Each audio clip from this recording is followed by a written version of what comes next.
Warahmatullahi wabarakatuh.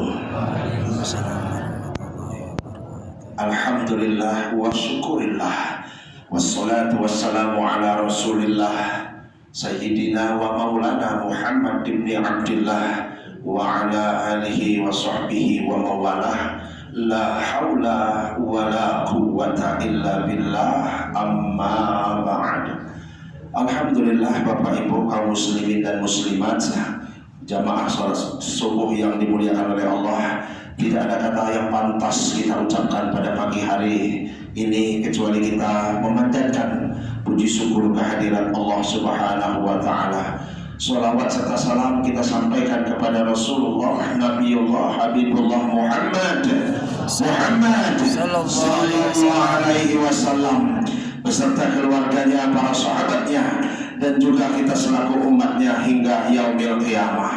Tensi mulai naik, Bu, ini bicaranya, Bu. Kalau tadi setak ini subuh ini, Pak. Tadi dengarkan sahabat, ada yang begini, ada yang begini. Bu, apa kabar, Bu? Alhamdulillah baik, Bu ya. Ada Masjid Ar-Rahman Kelurahan Pinang Jaya, Jalan Mata Air. Ya, sholat subuhnya juga ada wanitanya, ada ibu-ibunya. Bapak Ibu yang dimuliakan oleh Allah, sebelum saya menyampaikan sedikit tausiah, saya kenalkan diri dulu. Ya, kata kenal, kalau tak kenal, kata orang tak kenal maka tak sayang, tak sayang maka tak cinta. Bagaimana mau dicinta kalau tidak disayang? Dan bagaimana mau disayang kalau nggak kenal? Makanya saya mau kenalan dulu. Nama saya Aris Munandar. Ya, saya nggak berani merubahnya, Bu, karena itu memang pemberian dari orang tua saya. Nggak berani saya mentak-mentiknya. Nama saya Aris Munandar. Saya lahirnya tanggal 25 Desember. Sebentar lagi saya ulang tahun, Bu.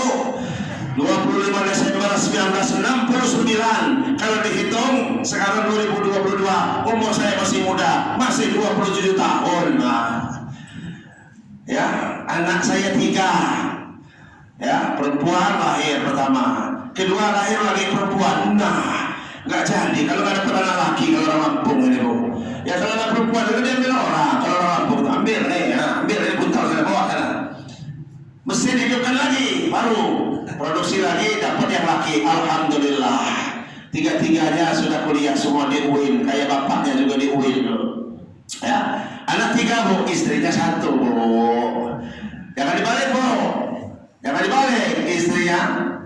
Nah, bukan saya yang ngomong. Nah, rumah saya di perumahan Ragung Gawi Permai 1 atau disingkat RGP 1 di bawah Perum BKP.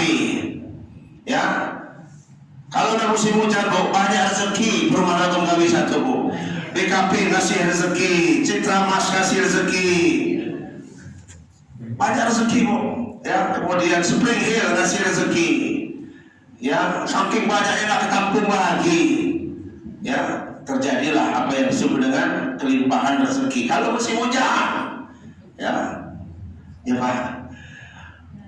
Baik Bapak Ibu yang dimuliakan oleh Allah, ini FKTM, Forum Komunikasi Takmir Masjid se-Kecamatan Kemiling, wadahnya organisasi para takmir masjid se-Kecamatan Kemiling. Ada hikmahnya. Kita kalau nggak ada FKTM kita nggak mungkin sampai di sini, ya. Kata Pak Firman tadi, nggak mungkin juga kita sampai ke sini. Banyak yang pengurus FKTM dari masjid-masjid yang lain ikut pula. Ada Pak Sofwan, ya, dari Al Ansor, ya, Sabtu kemarin di Al Ansor, ya. Kemudian ada Pak Radius Prawiro, ya, mantan Menteri Keuangan dulu, hidup lagi dia. Dari Masjid Al Fauzan, Kelurahan Sumber apa? Sumber Agung.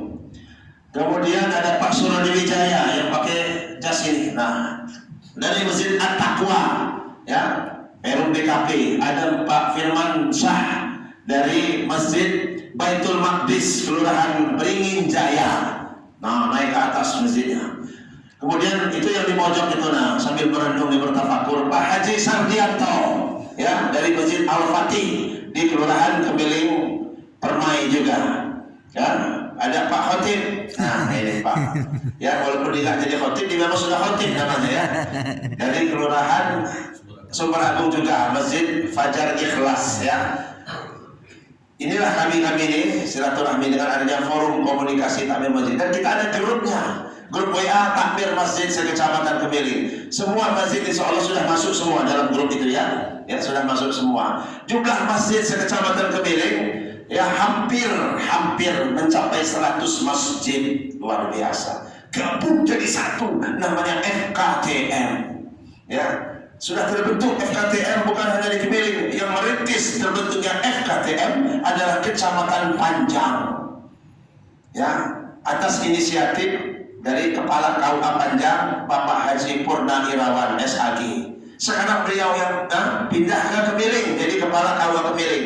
Inisiatif juga terbentuk FKTM ya. Jangan kalah sama Panjang. Terbentuklah FKTM Kecamatan Kemiling. Katanya sudah satu lagi Pak, saya malah nggak tahu. FKTM Kecamatan Tanjung Senang. Kalau semua 20 kecamatan punya FKTM juga, bisa jadi naik ke atas ya, forum komunikasi takmir masjid Kota Bandar Lampung. Wah, begini banyak ya, hampir 800-an masjid se-Bandar Lampung ini gabung jadi satu, alangkah besar nyambung ya. Kegiatan kita FKTM di Kecamatan Kemiling ini salah satunya, program kerjanya salah satunya yaitu kita safari subuh ya, setiap hari Sabtu ya. Alhamdulillah kita seger badannya, bangun subuh ya. Memang kalau mau nurutin ngantuk, memang ngantuk Bapak Ibu ya. Itulah salah satu jihad umat Islam adalah melawan godaan setan, yaitu salah satunya bangun di waktu subuh. Jadi jihad itu bukan hanya perang, hanya ngebom. Jihad melawan ngantuk tadi, itu juga jihad namanya. Bangun, apalagi jihad mau bangun tahajud juga luar biasa. Bapak Ibu yang dimuliakan oleh Allah, kaum muslimin dan muslimat rahimakumullah. Dalam kehidupan ini Bu, banyak sekali akan kita rasakan, yang akan kita terima ya. Mau tidak mau, suka tidak suka, banyak sekali ya sesuatu yang akan Allah berikan kepada kita, dan kita harus menerimanya, nggak bisa enggak. Karena saking banyaknya ya nggak mungkin saya bicara banyak-banyak di sini. Ya, ada 3 saja saya ambil yang biasanya Allah sudah dipastikan Allah akan kasih kepada kita. Apa diantaranya? 3 itu. Yang pertama adalah sakit.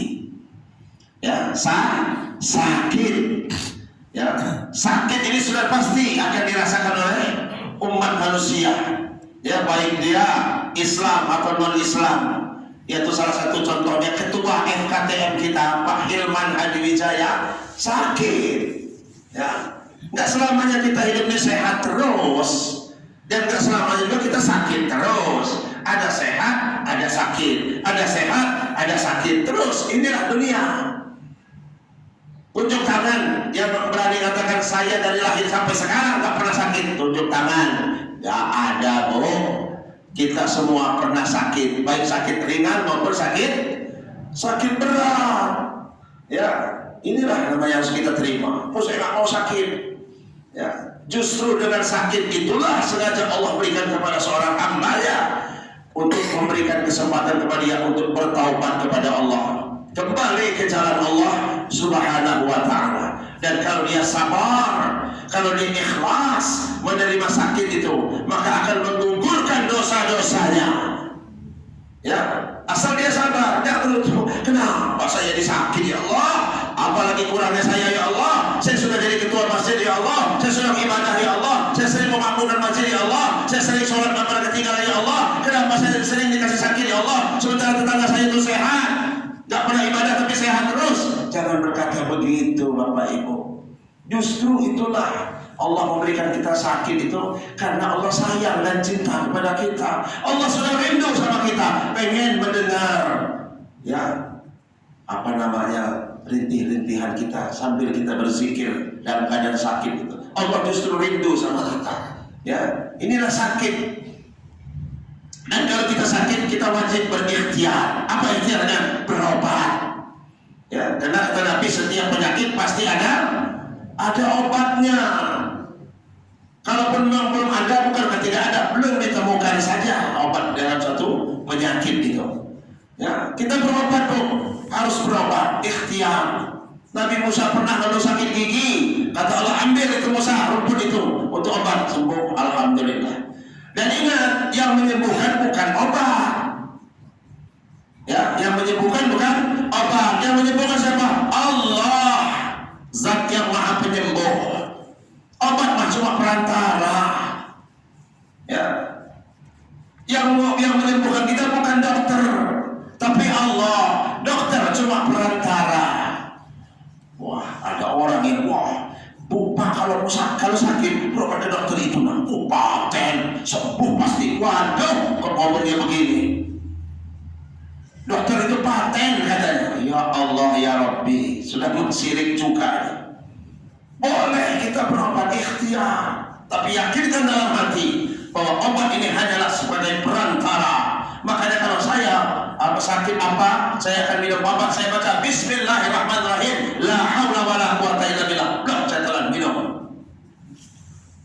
Karena saya meyakini obat yang saya minum dari dokter, resep dari dokter di apotek hanyalah sementara. Saya sebut Allah, saya panggil Allah, ya, saya ajak Allah dengan cara mengucapkan asma Allah, minta bantu, minta tolong sama Allah, sembuhkanlah penyakit saya ini melalui perantara obat. Nah, jadi itulah namanya yang sesuatu yang akan kita rasakan dalam hidup dunia ini. Yang pertama sakit, dan kalau kita ikhlas sakit itu akan menggugurkan dosa-dosa kita, kesalahan-kesalahan kita, asal tidak menggerutu dan tidak mengeluh, ya, sabar. Yang kedua, habis sakit adalah tua. Setiap manusia pasti akan tua. Bapak ini tua.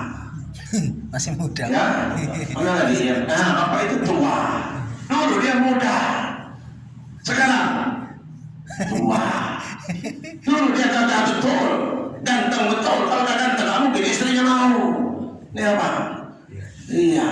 Sekarang aja masih ganteng. Sekarang aja masih ganteng, sisa-sisanya. Ya, tua. Setiap manusia akan jadi tua. Ya, tidak ada. Wah, saya nggak tua-tua. Boleh jadi, boleh silakan. Kalau kita menghindari tua dari segi fisik, silakan mau operasi plastik kek, mau operasi ember kek, mau operasi apa kek, silakan. Tapi umur, ingat, umur tak bisa dihalang-halangi. Tiap tahun berganti, umur juga bertambah. Dan kalau kita sudah tua itu, kata Allah, ya, akan dikurangi nikmat yang ada pada diri kita. Wa man nu'ammirhu nunakishu fil khalqi afala. Waduh, kita sering yasinan, sering lupa terus. Ya, apalah? Ya, itu. Barang siapa yang aku tambah umurnya, aku panjang, aku beri bonus umurnya, akan aku kurangi kenikmatannya, akan aku kurangi kejadiannya. Mata kita masih ada, Bu, Pak, tapi dikurangi nikmat mata, yaitu penglihatannya. Contoh kayak saya sudah mulai pakai kacamata. Tapi adanya kalau mata saya ini, kalau melihat yang merah-merah lembaran itu nggak pakai kacamata juga jelas. Aneh mata saya ini. Kemudian kalau melihat perempuan istri saya walaupun jauh, saya lihat, oh itu istri saya. Ini kalau mata saya apa? Kalau mata apa tak tahu saya. Apa sama apa enggak? Ya, penglihatan mata akan dikurangi. Wa man nu'ammirhu nunakishu fil khalqi. Akan aku kurangi dan aku kurangi. Telinga orang yang sudah tua masih ada nempel kanan kiri. Tapi tadi wa man nu'ammirhu nunakishu fil khalqi, aku kurangi pendengarannya. Maka kalau ngomong sudah orang sudah tua, mesti kuat dekat kupingnya. Ada dia nanti kalau dia nggak dengar. Mata penglihatannya sudah dikurangi nikmatnya. Kenapa tua? Telinga masih ada, dikurangi penglihatannya, pendengarannya. Kenapa? Tua.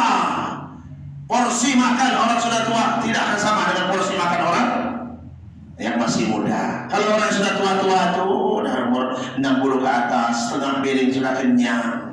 Beda kalau anak ABG kalau makan 2 piring porsinya. Kenapa? Masih muda. Segala sesuatu yang namanya sudah tua pasti berkurang. Motor kalau sudah tua berkurang tenaganya. Nggak bisa lagi dia tanjakan itu.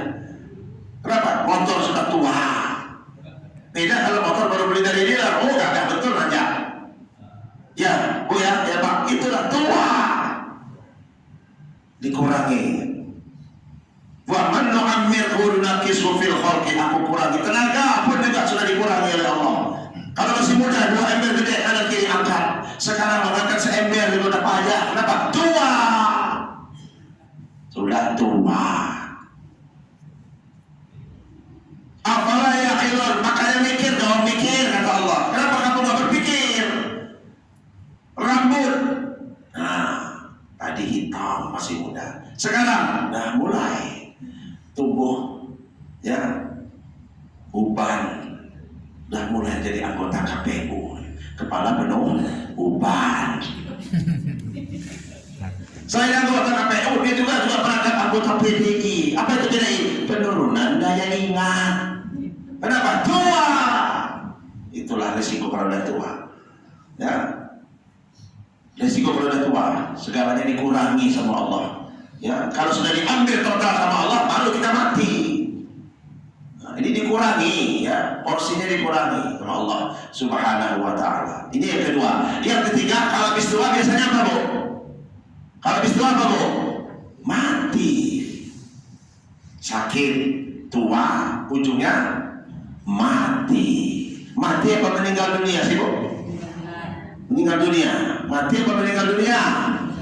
Ya udah, kalau gitu saya akan membaca doa iftitah. Inna sholati wa nusuki wa mahyaya wa mati. Betul kan? Kalau kita ganti inna sholati wa nusuki wa mahyaya wa ma meninggal dunia. Enak mana?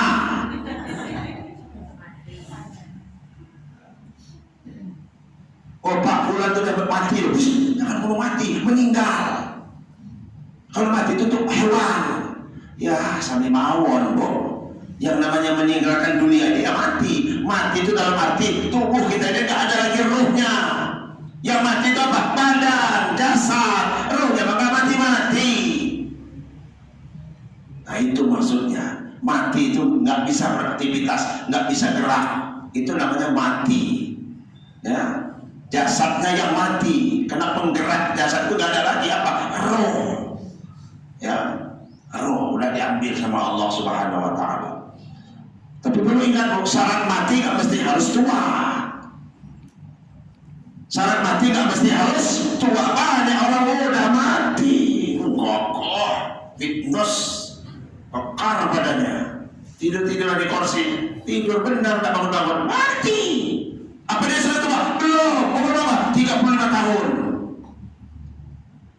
Kalau syarat mati itu harus tua, yang muda nggak tenang-tenang aja. Ya, masih lama. Kan syarat mati harus tua dulu. 60-70 tahun ke atas, saya masih 30. Poya-poya dulu katanya. Ternyata Allah rahasiakan kapan matinya seseorang itu. Nggak pandang tua, nggak pandang muda. Jangankan muda, bayi yang baru lahir sehari aja mati. Kalau Allah mau ngambilnya, ya. Kemudian syarat mati nggak mesti harus sakit. Banyak orang sehat mati mendadak. Wah, si Fulan mati, memang sakit? Enggak. Baru tadi malu saya ngobrol sama dia, sehat-sehat aja dia. Besok pagi nggak ketemu lagi. Nggak sakit, nggak ada penyakit apa-apa, mati. Jadi mari kita rubah image otak kita. Syarat mati tidak mesti harus tua, syarat mati tidak mesti harus sakit. Semuanya adalah kehendak Allah Subhanahu wa Ta'ala. Dan kita waktunya sudah ajal tiba, itulah perjanjian kita sama Allah sudah datang. Karena waktu di alam ruh, ya, seluruh manusia itu kumpul dulu di alam namanya alam ruh. Di situ Allah beri, ya, bekal untuk roh tadi hidup. Kata Allah, alastu bi rabbikum. Kamu tahu nggak? Kamu akui nggak? Aku ini Tuhanmu. Qalu bala syahidna. Roh tadi bilang benar ya Allah, engkau Tuhanku. Roh tadi mengakui Allah itu Tuhan dia. Jadi benar kata Nabi, ya, sesungguhnya bayi itu lahir dalam keadaan suci. Ya, orang tuanya lah yang menjadikan bayi itu apakah agama Nasrani, apakah agama Yahudi, atau agama Majusi. Loh, kok Islamnya nggak ada? Lah memang dia sudah Islam dari alam roh. Dia ngakui Allah Tuhannya, betul nggak? Kalau kita baca hadis, loh, kok Yahudi, Nasrani, Majusi, kok dia nggak Islam? Dia memang sudah Islam dari alam rohnya, sudah mengakui Allah Tuhannya. Orang tuanya lah yang mencetak dia dari tiga agama ini. Dikasih, ayo kamu nanti hidup di dunia, umurnya sampai segini. Kamu nanti mati pada jam segini. Di tempat ini, dengan cara begini, di tanggal ini, di bulan ini, di tahun ini. Sudah, jalankan. Kita hidup tinggal hanya menjalankan skenario yang sudah Allah tetapkan. Waktu kapan? Di alam roh. Kalaupun kita ditetapkan oleh Allah, kita mati nanti di dunia waktu di alam roh. Kamu mati dengan cara ditabrak mobil, ditabrak motor, kecelakaan. Ternyata kita di dunia waktu hidup di dunia kita sakit yang begitu berat sehingga orang menduga kita sudah dipastikan mati. Secara medis kita tidak akan bisa sembuh, tapi nggak mati-mati. Kenapa? Mati kita sudah ditakdir oleh Allah, bukan dengan cara sakit, dengan cara yang lain. Walaupun menurut akal kita dia harusnya mati kata dokter, tapi bisa bertahan dia. Sembuh ada bu. Orang yang memang sudah diponis oleh segi medis dia akan sembuh. Ya, tapi sembuh. Kenapa? Karena takdir yang dia terima waktu dalam ruh bukan cara seperti itu dia matinya. Dengan ada cara yang lain. Rezeki kamu nanti segini di dunia, kamu nanti jadi begini nanti di dunia. Semuanya sudah ditetapkan, kita mah tinggal menjalankan. Termasuk jodoh juga kita sudah ditetapkan oleh Allah Subhanahu wa taala. Jodoh kita siapa, Pak? Ya istri kita. Jodoh ibu siapa? Ya suami ibu. Itulah jodoh yang sudah Allah tetapkan. Kalau pasangan hidup kita ternyata mati di tengah jalan seperti ini, berarti sampai di situ saja jodoh kita dengan pasangan kita. Ada jodoh yang Allah kirim lagi. Wah, mantap. Nah, itulah jodoh kita itu sudah Allah tetapkan semua. Kita tinggal menjalankannya saja. Bapak Ibu jamaah salat subuh rahimakumullah, itu saja yang dapat saya sampaikan. Panjang sebenarnya, cuma karena kalimatnya kultum dari itu sudah lebih dari kultum gini ya. Lebih dari kultum. Kalau kultum pendek betul. Assalamualaikum warahmatullahi wabarakatuh. Salatu wassalamu ala terus sekarang sudah 7 menit. Assalamualaikum warahmatullahi wabarakatuh. Kalau udah kultum ya, ini bahasanya saja kultum. Ya, jadi itu ya kehidupan yang kita alami. Pertama sakit, kedua tua, yang ketiga ujung yang terakhir adalah puncaknya adalah mati. Supaya kita mati dalam keadaan membawa iman, maka ikhtiar kita manusia, kalau orang lagi sakaratul maut, maka talqinkanlah di telinganya dengan kalimat tauhid, la ilaha illallah. Ditalqinkan di telinganya. Pak, apa dia dengar? Iya dengar. Saya bilang dia nggak dengar. Telinganya masih berfungsi. Dia akan mengikuti. Itu ikhtiar. Ya, karena kata Nabi, barang siapa di antara umatku di akhir hayatnya dia mengucapkan kalimat terakhir dari lidahnya, la ilaha illallah, dakhala jannah, dijamin oleh Allah dan Rasulnya masuk surga, walaupun dia mampir dulu barangkali ke neraka karena ada perbuatan-perbuatan dosa yang belum sempat dia taubat, tapi sudah keburu mati. Tapi matinya membaca kalimat tauhid la ilaha illallah, dia akan masuk surga. Mampir dulu ke neraka, dikebukin di neraka, cepat. Ya, muka sudah nggak ngerti lagi, sudah bentuk kayak kaleng kerupuk. Ya, namanya disiksa. Akhirnya masa siksanya, karena waktu dengan Allah dia masuk neraka sekian tahun, maka sekian tahun itu dia disiksa dengan berbagai macam siksa sesuai kadar dosa dan kesalahannya waktu di dunia. Begitu sudah habis kata Allah, "Hai malaikat Malik, saya ya Allah, kamu masuk ke dalam neraka, masuk." Ngapain ya Allah? Kamu cari hambaku. Siapa? Namanya Radius Prawiro. Wah, ini dia. Tarik dia ke dalam neraka dan dimasukkan ke dalam surga. Baik kata malaikat Malik, cari ke neraka. Ya mana Radius Prawiro ini? Yang ganteng. Lagi. Dia namanya dikebukin ya. Orang malaikat dikebukin rame-rame. Kadang-kadang sudah ngerti lagi. Tumbuh hidungnya di sini, mata sudah apa lagi dikebukin di neraka. Nggak kecilan lagi malaikat Malik jadi Pak Radius Prawiro. Oh, rupanya ini diambil, ditariknya. Ditanya sama malaikat Malik. Ya, kenapa? Gimana Pak Radius Prawiro? Gimana rasanya? Aduh sakit malaikat Malik. Mau masuk surga? Mau. Maka masuklah. Sebelum masuk, Pak Radius Prawiro dimandikan dulu. Gimana tuh? Di Nahrul Hayat. Apa itu? Sungai kehidupan. Yang tadinya bentuk Pak Radius sudah gak karu-karuan lagi, begitu dimandikan di Nahrul Hayat, dia ganteng lagi, dia muda lagi, lebih ganteng dari yang sekarang. Sudah gitu, dibawalah sama malaikat Malik, diketoklah pintu surga. Assalamualaikum, waalaikumsalam, kata malaikat Ridwan. Siapa di luar? Malik, ya Malik. Kenapa? Aku menghantarkan hamba Allah untuk masuk dalam surga. Dibukalah sama malaikat Ridwan pintu surga. Ya, ini sudah selesai siksanya. Karena dia dulu mati dengan membawa iman, mengucapkan la ilaha illallah, dia masuk surga. Diambil sama malaikat Ridwan.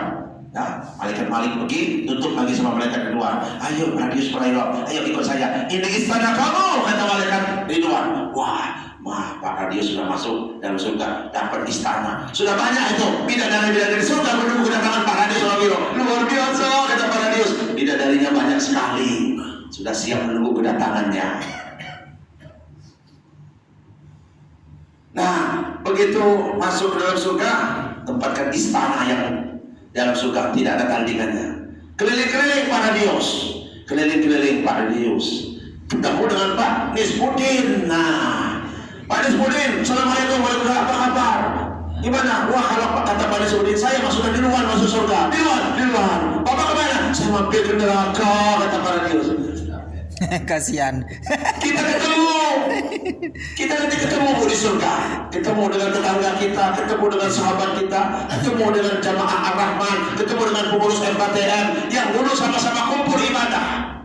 Jadi satu, itulah keadaan kita di akhirat nanti di surga. Demikian yang dapat saya sampaikan. Kepada Allah saya mohon ampun, kepada Bapak Ibu saya mohon maaf kalau ada yang benar tadi saya sampaikan datang dari Allah, bukan datang dari saya. Dan kalau ada yang salah, nah itu baru datang dari saya. Saya hanya manusia biasa dengan keterbatasan ilmu dan pengetahuan yang ada pada diri saya. Itulah kemampuan yang ada pada diri saya. Karena saya prinsip balighu anni walau ayat, sampaikanlah dariku, kata Nabi. Walaupun kamu cuma modal satu ayat, sampaikan sambil kamu belajar lagi ayat yang lain. Sampaikan lagi, ya. Jangan kita, wah saya nggak mau nyampaikan lah, saya nunggu hafal dulu Quran, nunggu hafal dulu hadis. Iya, kalau nggak keburu mati. Apa yang kita punya sampaikan kepada orang, dakwahkan kepada orang seadanya, ya. Demikian, wabillahi taufiq wal hidayah. Assalamualaikum warahmatullahi wabarakatuh. Waalaikumsalam warahmatullahi wabarakatuh.